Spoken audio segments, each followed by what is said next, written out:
Sixers fans, welcome back. All aboard the Doc Rivers firing tour. Like the video, subscribe to the channel, all that kit and caboodle. Let's get into it.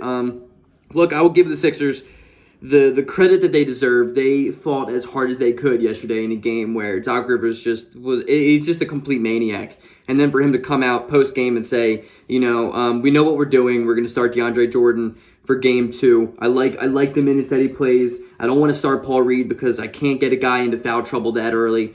It's the end of the road. It's the end of the road for Doc Rivers. I have been his biggest anti-hater or anti-supporter, I guess. Biggest hater, I should say, over the past 2 seasons now. I have hated him from the jump. He has been terrible. His rotations have been awful, and last night is no different. And the fact that he's going to basically just say that either fire me or this works with the whole DeAndre Jordan experiment there's just so much to blame right now, and I'm going to talk about it. I really want to get into this video.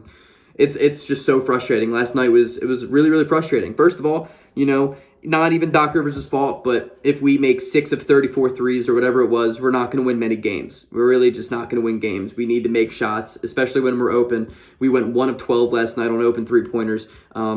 George Niang was terrible. Matisse Thybulle was terrible. Matisse, as much as I love Tease, man, he has been very, very bad in these playoffs. And Niang as well. We're going to need George to make shots, basically. And I said this in our series preview with Romp and DJ that, it's going to come down to whether or not the Sixers can make their shots. And if the Sixers can make their shots, it's going to be a good game. In that first half, we made a couple of threes. We still didn't shoot great, but defensively, intensity-wise, was genuinely incredible. Defensively, it was awesome. Tobias Harris had a stellar night. He was the best player on the court, and we can't throw games like that away, you know what I mean? Maxey did not shoot very well, but I'm not even mad at him. Harden was not great, but that guy was getting hacked all night long, and they really just were not giving him the calls. We're not giving him the benefit of the doubt, but there's no reason that Bam Adebayo is going to give us a 20-12 night on like 70% from the field. Paul Reed, man, I just love him. I really love Paul Reed, and what I love even more is like all of these problems that the fouling problem is the out-of-control problem. All of these problems would have been solved if Doc Rivers just played him in the first 79 games of the season. The only reason that Paul Reed is playing like he is inexperienced is because he is inexperienced. It's so goddamn simple, and it's infuriating to me because the only reason that we are at all struggling right now is because it's been Doc Rivers' stubbornness all season long to go with the worst player of DeAndre Jordan over Paul Reed. And even Paul Reed, when he's out of control last night, he was still the best option that we had at the 5. His offensive rebounding energy is there. He was great. That alley-oop pass that he made to Tobias Harris on a fast break, tell me when you will ever see DeAndre Jordan do that. And then as the Sixers get out-rebounded the entire game, what does Doc Rivers decide to do? He puts in DeAndre Jordan, who sincerely might be the worst in-traffic rebounder I've ever seen in my entire life. He had 2 rebounds in 17 minutes last night. If DeAndre Jordan is not out there getting rebounds, what the hell is he good for, Doc? What is he doing right now on the court that makes you that gives you any bit of a reason to play him? Charles Bassey finally gets in with 4 minutes left in the game and immediately plays better than DeAndre Jordan. Jordan had a -11 in 4 minutes in this game, and then the next 8 minutes we had a +12. The thing is, guys, it doesn't make any sense to me anymore. I really think Doc Rivers is on the final straw of this Sixers team, and he's just going to go out and die on his hill that he created for himself. But I'm also on Daryl Morey a little bit. I've always given Morey the benefit of the doubt. I think he is a phenomenal executive, and he gave this team an opportunity to go out and get a really, really good player by trading a guy who will never play again, arguably for any team of Ben Simmons. But him signing DeAndre Jordan was truly horrible. But it really was horrible. But then again, it goes back on Doc because he's just not a good player. But good thing the Sixers have 39 centers that we've been drafting and have been acquiring over the last couple of seasons. We don't have to play DJ. And Jordan's minutes have been so excruciatingly terrible that he might be worse than Greg Monroe was right now. That's how bad he was. We're up by 1.5, and it's because defensively we were awesome, and Paul Reed gave us great minutes, and DeAndre Jordan didn't play a lot. So what does Doc Rivers do when we're down by 8 points going into the fourth quarter? He starts with a lineup of Furkan Korkmaz, DeAndre Jordan, and Matisse Thybulle. You have got to be kidding me.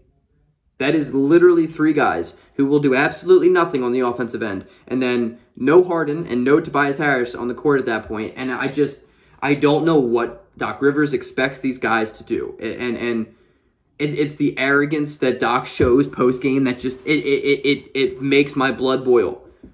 The Heat are a better team right now. The Heat are favored. 17 people out of 17 people, reporters and analysts and ESPN, all have the Heat winning the series. But Game 1 was a winnable game.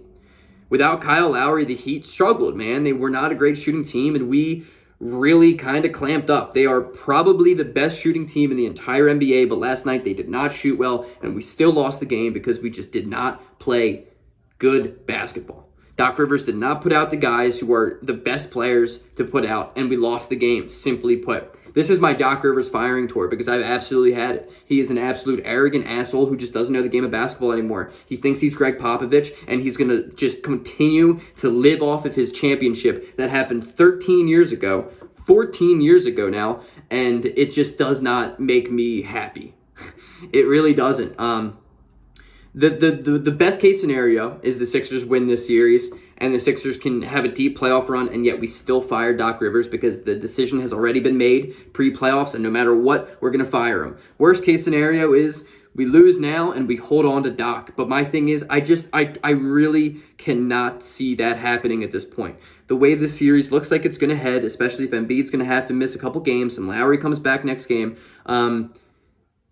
we're not going to win this series. And there's absolutely no reason on the face of this earth that Doc Rivers has deserved another year here as the Sixers coach. He's been terrible. The way he has zero accountability. He is like a Ben Simmons in a coach-player's form, and it's just, it drives me crazy. He's just not good at what he does anymore. And that's okay. He used to be an all-time great. Maybe once upon a time he was a great coach and he knew what to do, but the time has changed. It's not the same era of basketball anymore. He really thinks he can roll out DeAndre Jordan in 2022 against the Miami Heat, who have a tallest player of like 6'9". Normally, I'm very against Tobias Harris running the 5 because historically it has not been good. But that was more with Ben Simmons at the 1, and that was more with just a clunky team this year when we ran it this year. But my thing is, the Sixers looked their best when they had Tobias Harris last night at the center position and Niang at the 4, and we were just running out 5 quick players. We got to run up and down the court a little bit. Our defense was switchable. It was way better. We were hedging on screens. We were switching on screens. We were playing tight on three-point shooting. We closed out on everything there was,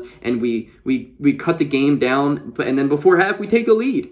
And then what does Doc Rivers do? He doesn't go back to that lineup, or that rotation, I should say, once. I just don't get it. I really, really, really, really don't get it. I don't get it. I don't understand why Bassey's not playing. Charles Bassey is exactly what DeAndre Jordan is, except better at everything on the court. Bassey's better than him at everything. Play him. Play him. Start him if you have to. And then for him to arrogantly come out after the game and already tell everybody that DeAndre Jordan is starting at the 5 next game, it's a wash. It's an absolute wash. We are going to lose every single minute with DeAndre Jordan on the court. That's just the way it is. That's just how it's going to be. He's the worst player playing right now for any team in the playoffs by a lot. By like a lot. By a lot. And I think the series is going to switch when Embiid comes back, because if Embiid can come back and looks healthy and isn't really set down by all these injuries going on, I think he's going to dominate this Heat team. This season, he hasn't really been great against Miami, which surprises me because it's just Miami. I know they're switchable and they have a lot of guys, but defensively, they're not there. They're not there defensively. And I think with Embiid playing playoff basketball right now, I genuinely believe he's going to get his at like a really, really high clip against Miami. So maybe we go down 2-0, we can win both games at home, and all of a sudden it's a series tied at 2-2. But that's really wishful thinking, you know. That's banking on the fact that Embiid is going to come back 100% healthy and good enough. That's me banking on the fact that Embiid isn't going to get swarmed, and then everyone else won't be able to help him out. That's me banking on the fact that Niang is not going to continue shooting the way he has been, or Danny Green's going to shoot bad, or everyone that we need to step up isn't going to step up, because at the end of the night, you just look down at these rosters, and the Miami Heat are a much deeper team.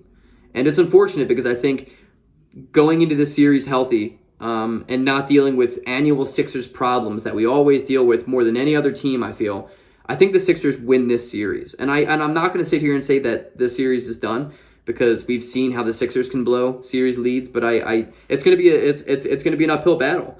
I still have the Sixers in 7. I really do, but my thing is that it's going to be really, really tough, especially when we're playing against our coach of Doc Rivers, because that man is absolutely horrible at his job. He has taken us out of every single momentous lead that we've had, and he has put in guys who should not be in the NBA for the last 6 years. There's a reason why DeAndre Jordan has been on like 4 different teams in the last 3 years. There's a reason why Paul Millsap has not played in years. There's reasons for this. Play the guys that have upside and potential, because if anything, we lose just as bad as we would have lost with DeAndre Jordan and the rest of everyone else. I don't understand it. I don't understand the love that he has for some of the veterans that have proven time in and time out they're not good at basketball. I can't. Best case scenario, we fire Doc Rivers and we go young. We go young. I don't want Mike D'Antoni. I don't want guys who have been in the NBA for 55 goddamn years. I want maybe Sam Cassell. I want somebody who was on Nick Nurse's level, like a really, really great coach in the EuroLeague that just is yearning for that opportunity to come in the NBA and has a new analytical mind and has a new mind that wants to change the game of basketball a little bit and just beat the curve. We need somebody that is ahead of the curve, not Doc Rivers, who has been behind the curve for the last 15 years now. Ladies and gentlemen, we're on to game 2. Peace.